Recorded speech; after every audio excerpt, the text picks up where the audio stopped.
Salut à tous, on se retrouve aujourd'hui pour parler du FC Barcelone en ce mardi 5 septembre et on commence tout d'abord avec les photos de l'entraînement du jour parce que pas de trêve pour Xavi. C'est vrai qu'il y a la trêve internationale mais il y a des joueurs qui ne sont pas convoqués en sélection et du coup entraînement pour eux bien évidemment comme par exemple Marcos Alonso ou même Fermín López, les deux présents à l'entraînement du jour, comme Íñigo Martínez aussi présent à l'entraînement du jour, même Ferran Torres. Donc voilà, bon, il n'y a pas non plus énormément de monde, mais il y a quand même quelques joueurs, bien sûr, qui ont participé, on va dire, à l'entraînement léger actuellement du côté du Barça. Concernant les prochains matchs, donc le prochain, ça sera dans exactement 11 jours avec la réception du Betis Séville. Ça sera un match de Liga.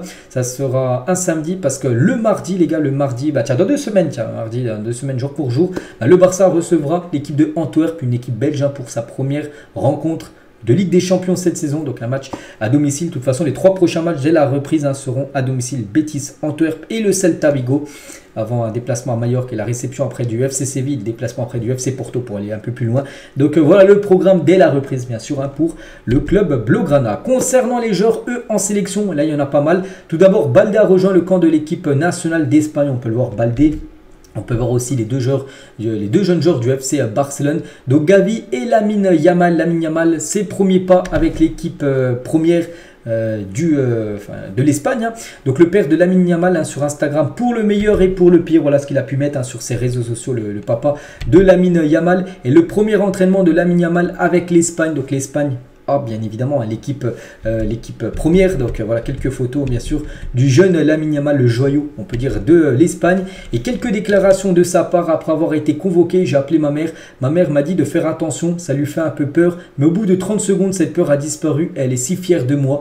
Depuis que je suis jeune, je joue contre des gens très âgés et elle me dit de faire attention au plaquage et ce genre de choses, mais je lui dis d'être calme et de me faire confiance. C'est vrai, on peut penser, oui, qu'elle a un peu peur par rapport à son fils. C'est vrai que vu qu'il est jeune, il a seulement 16 ans, il joue souvent contre des joueurs qui ont quasiment 30 ans, le double de son âge.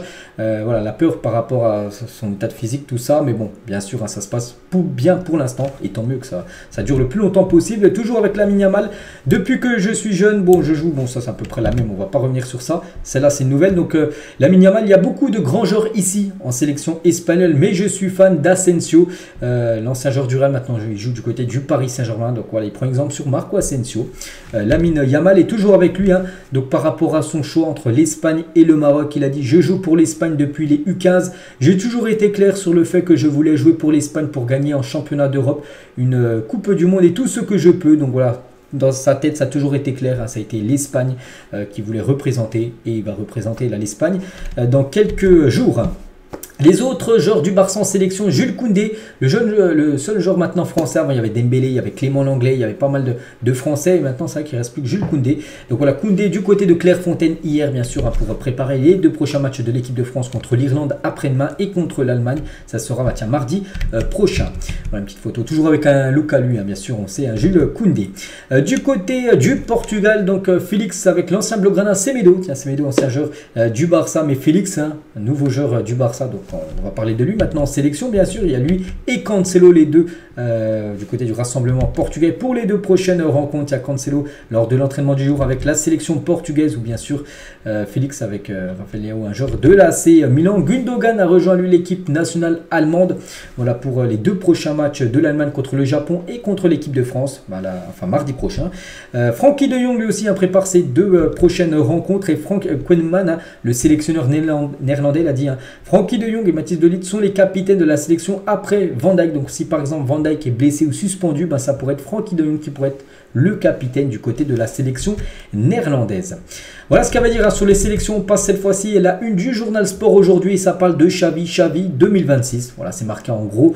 N'oubliez pas qu'actuellement son contrat se finit en fin de saison 2024, 30 juin 2024, c'est la fin de contrat de Xavi, et Xavi devrait prolonger de 2 saisons de plus en gros, jusqu'en 2026. Donc le club cherche une date pour l'annonce et les photos officielles. Donc voilà, donc on attend, ça pourrait être officiel dans la semaine, tout simplement, la prolongation de Xavi au poste d'entraîneur du club.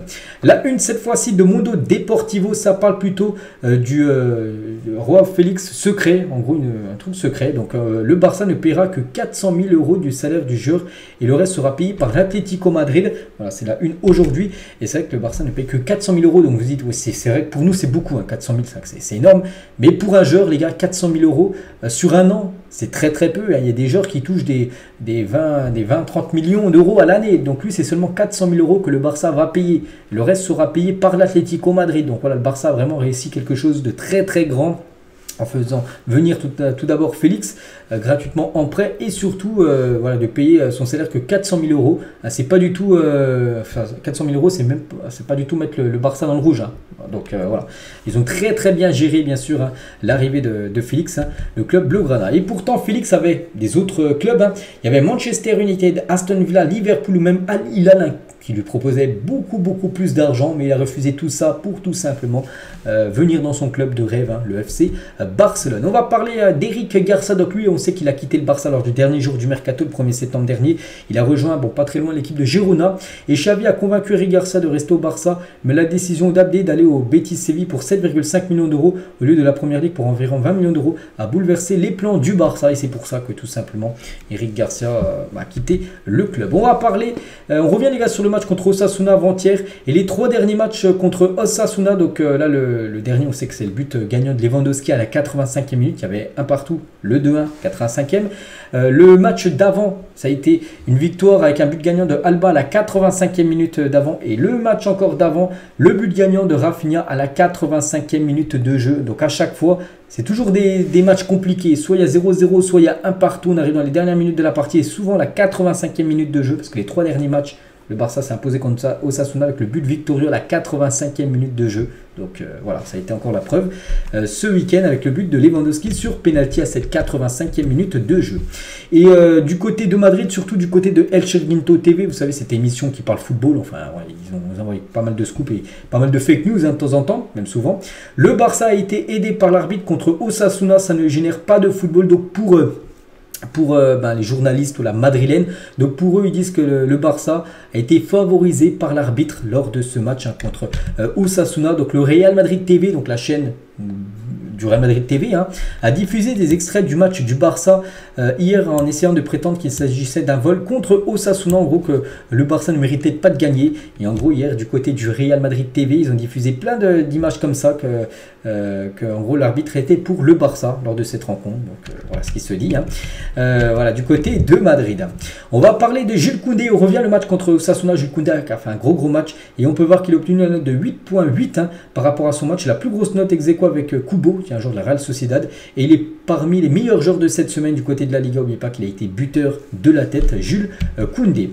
On va parler de Gavi. Donc Gavi a joué, Gavi s'est blessé. Vous savez qu'il a eu 5 points de suture, on en a parlé hier, et Gavi sera soumis à une attention médicale continue de la part des médecins de la sélection espagnole pour sa blessure à l'oreille. Il devra prendre des antibiotiques pendant quelques jours pour éviter l'expansion de la plaie, pour éviter en gros que ça s'infecte, hein, cette plaie qu'il a du côté de l'oreille. Donc ouais, il va devoir prendre des antibiotiques. Bon, il les prendra avec la sélection espagnole. Et Gavi, hein, bien sûr, qui a participé à déjà son 100e match, 100 matchs à 19 ans, c'est fou, c'est bien sûr un record. Et on peut voir par exemple les autres records, c'était Krikic, l'ancien record, ses 100 premiers matchs, les gars, il avait eu 19 ans, 2 mois et 24 jours, et du coup Gavi fait mieux avec 19 ans et 27 jours. Donc Pedri, lui, ça a été 20 ans, 2 mois et 4 jours. Par exemple, Léo Messi, lui, il a disputé ses 100 matchs, ses premiers matchs au Barça, en 20 ans, 8 mois et 3 jours. Donc voilà, Gavi fait quasiment mieux quand même de 1 an et demi par rapport au légendaire Léo Messi. Quelques photos du Spotify Camp Nou, bien évidemment en travaux. Et là, vraiment, il est totalement méconnaissable. Il n'y a même plus de parking, il n'y a plus rien. Il n'y a plus de 3e étage. Donc, je pense que le mieux, c'était quasiment de raser le stade, hein, et tout reconstruire, bien évidemment. Donc, voilà, ils vont laisser comme les fondations parce que, bien sûr, sinon, ça prendrait trop de temps à faire tout un nouveau stade. Donc, voilà actuellement les photos du stade. Donc, que ce soit à l'extérieur, que ce soit à l'intérieur, hein, il n'y a plus rien. Il y a tout. Il n'y a plus rien à voir avec truc de football. Donc, voilà. Il va être sublime, n'oubliez pas qu'il sera prêt normalement en 2026. Ça serait que là, il y a énormément de boulot, hein. Ça va pas prendre quelques semaines à se finir, bien évidemment. On va parler de Frenkie de Jong. Et Frenkie de Jong et Koundé, parce que les deux sont premiers. Donc Frenkie de Jong, le numéro 1, c'est celui qui a fait le plus de passes depuis le début de la saison en Liga. 451 passes. Et c'est le premier. Et Koundé, deuxième, à 347 passes. Donc félicitations aux deux. Donc voilà, félicitations de joueurs du FC Barcelone. Des ennemis aux coéquipiers. Donc Rakitic, ancien joueur du Barça, donc joueur de Séville. Et un certain Sergio Ramos, que tout le monde connaît bien sûr. Et on est content quand même pour Ramos parce qu'il va revenir en Liga, c'est officiel. Il va signer du côté du FC Séville pour cette nouvelle saison. Sergio Ramos, donc voilà. Ils étaient avant adversaires lors des Clasico et maintenant ils sont ensemble du côté de Séville.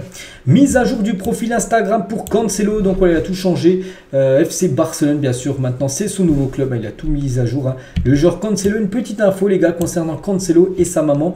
Donc en 2013, alors joueur du Benfica B, donc l'équipe réserve du Benfica, Cancelo était tout proche d'arrêter le football. Le Portugais fut victime d'un terrible accident de la route dans lequel sa maman perdit la vie. 10 ans plus tard, Cancelo est une référence mondiale à son poste, défenseur droit, et n'oublie jamais de célébrer ses buts à son honneur. C'est pour ça que quand il marque des buts, bah voilà, il envoie un petit geste, en gros, enfin par rapport au ciel, par rapport à sa maman qui avait perdu la vie lors d'un terrible accident de la voiture, de route, alors qu'il était lui aussi, bien sûr, présent dans cet accident. Donc voilà, ce qu'il va dire bien sûr sur Cancelo, on lui envoie bien sûr beaucoup de force. Et on finit les gars cet épisode avec Baldé, le joueur parfait de Baldé. Donc en gros on peut voir l'intelligence par exemple de Léo Messi, la passe de Pirlo, la vitesse de lui-même, de Baldé, ça qui va très très vite, la position par exemple de Xavi ou même la défense de Arrojo. Voilà, tous ces joueurs en gros font le joueur parfait pour le joueur Baldé. Donc voilà les gars ce qu'on va dire aujourd'hui, j'espère que ça vous a plu. On se retrouve demain mercredi pour le prochain numéro. Je vous souhaite un bon mardi et à demain.